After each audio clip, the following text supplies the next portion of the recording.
प्रणाम. आज आपण एका अशा विषयावर चिंतन करणार आहे की ज्याच्याशी आपला रोज 24 तास संबंध असतो, पण कळत नकळतपणे आपलं त्याच्याकडे दुर्लक्ष होतं. तो विषय म्हणजे आपली स्वतःची शारीरिक प्रकृती. दैनंदिन जीवन जगत असताना किंवा आध्यात्मिक जीवनामध्ये सुद्धा बऱ्याच वेळा आणि विशेष म्हणजे सुरुवातीला शरीराविषयी आपला एक उपेक्षेचा भाव असतो. शरीराचं जे महत्त्व आहे ते थोडं दुर्लक्षित होतं आणि बेसिक स्वरूपात जी काळजी घेणं आवश्यक आहे तीसुद्धा घेतली जात नाही.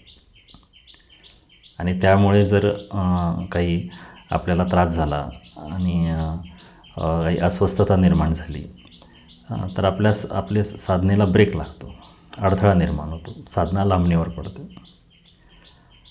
आणि तेच आपण पाहतो, जेव्हा आपलं शरीर शांत असतं, सशक्त असतं, संतुलित बॅलन्स्ड असतं, तेव्हा आपलं मनही तसंच स्थिर आणि शांत राहतं. आणि त्यामुळे आपल्याला मनाची एकाग्रता, अंतर्मुखता सहज साधता येते, असा आपला अनुभव आहे. त्यामुळे आपली साधना व्यवस्थित चालावी, कुठल्याही प्रकारचा अडथळा येऊ नये, ह्यासाठी आपण आपलं शरीर थोडं समजून घेणं, त्याची काळजी घेणं आवश्यक आहे. आणि एक आपल्याला जी साधना करायची आहे ती सुद्धा आपल्याला ह्या शरीराच्या माध्यमातूनच करायची आहे. त्यामुळे हे साधन, हे शरीररूपी साधन व्यवस्थित ठेवणं, त्याची काळजी घेणं त्या दृष्टीने आवश्यक आहे. आता काळजी घ्यायची म्हणजे त्यासाठी खूप काही वेगळं करावं लागतं असं नाही. आरोग्याविषयी आणि आपल्या प्रकृतीविषयी आपल्याला जी काही माहिती अगोदरच असते तिचाच फक्त योग्य पद्धतीने उपयोग करून घेतला तरी पुरेसा आहे. या ठिकाणी आपण 2-3 गोष्टी पाहू.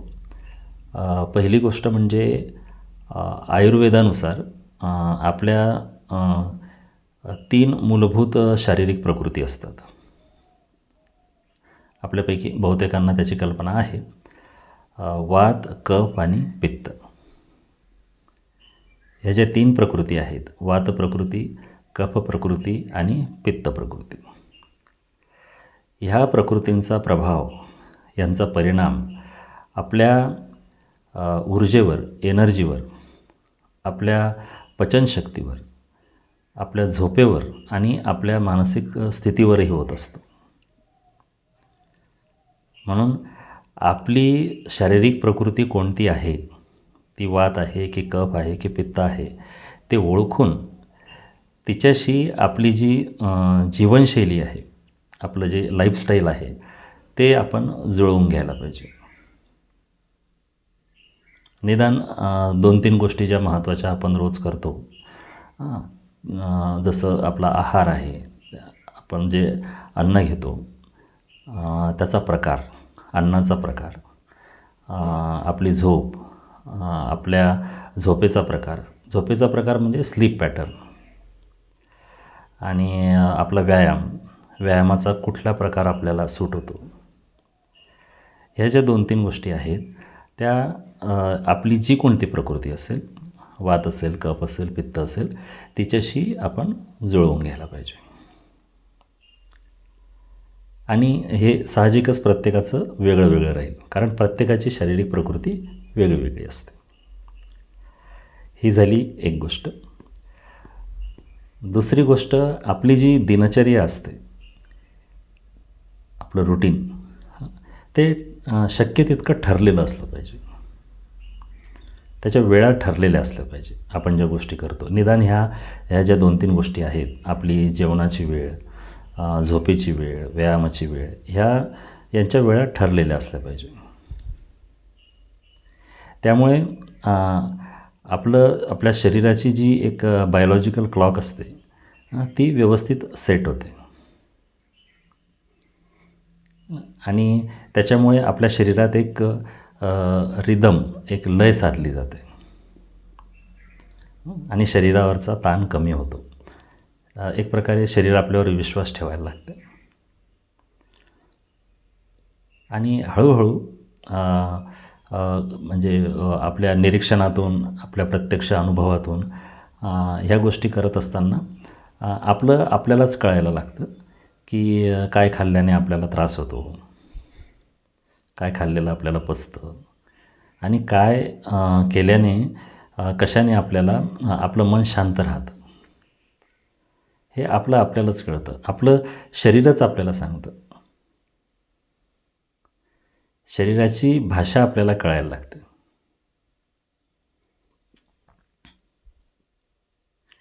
आणि ह्या गोष्टी करत असताना, ह्या दैनंदिन जीवनातल्या गोष्टी करत असताना त्यांच्याविषयी एक मेकॅनिकल रुटीनचा भाव न ठेवता, ती एक एक गोष्ट म्हणजे आपलं अंतर्मन व्यवस्थित ठेवण्यासाठी केलेलं एक एक कर्तव्य ते आहे. आपणच आपल्या शरीराला केलेली ती मदत आहे. आपल्या साधनेचाच तो एक भाग आहे, असा भाव आपण त्या गोष्टी करताना ठेवला पाहिजे. हे आपलं दैनंदिन जीवनातल्या गोष्टी. ही झाली दुसरी गोष्ट. तिसरी गोष्ट म्हणजे असं एकदा आपल्या शारीरिक प्रकृतीशी आपली जीवनशैली, आपली दिनचर्या आपण जुळवून घेतली की आणखीन एक गोष्ट आपल्या लक्षात येते, आपण लक्षात घ्यायला पाहिजे की आपल्यापैकी काहींना काही दीर्घकाळ चालणाऱ्या अडचणी असतात शरीराच्या.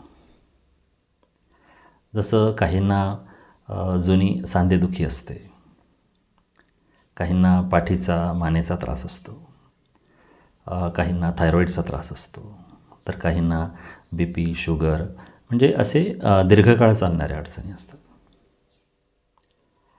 तर अशा वेळी स्वतःशी कठोर न होता स्वतःविषयी आपण एक सहानुभूतीचा भाव ठेवणं ह्या ठिकाणी खूप महत्त्वाचं आहे. कारण अशा प्रकारच्या अडचणींमुळे आपल्याला काही शारीरिक मर्यादा जरी आल्या तरी त्या आपली साधना थांबवत नाहीत. उलट ह्या अडचणी, हे त्रास आपली जी एक आतली अंतर्गत जागरूकता असते ती अधिक सखोल करतात. आणि हा जो अवेअरनेस आहे, ही आतली जागरूकता, ती आध्यात्मिक जीवनात साधनेमध्ये आपल्याला खूप सहाय्यभूत ठरते. असं आतापर्यंतचं एक ऑब्झर्वेशन पण आहे आणि अनुभव पण आहे. त्यामुळे आपल्याला शरीराची काळजी करायची नाही, काळजी घ्यायची आहे.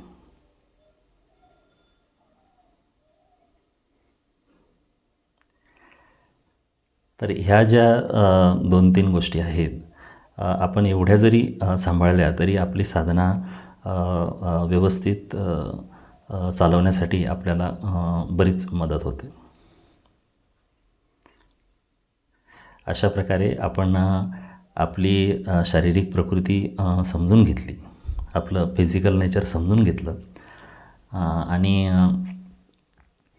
शरीराची काळजी घेतली, तर आपलं हेच शरीर आपल्याला आपल्या शरीरबोधाच्या पलीकडे जाण्यासाठी मदत करतं.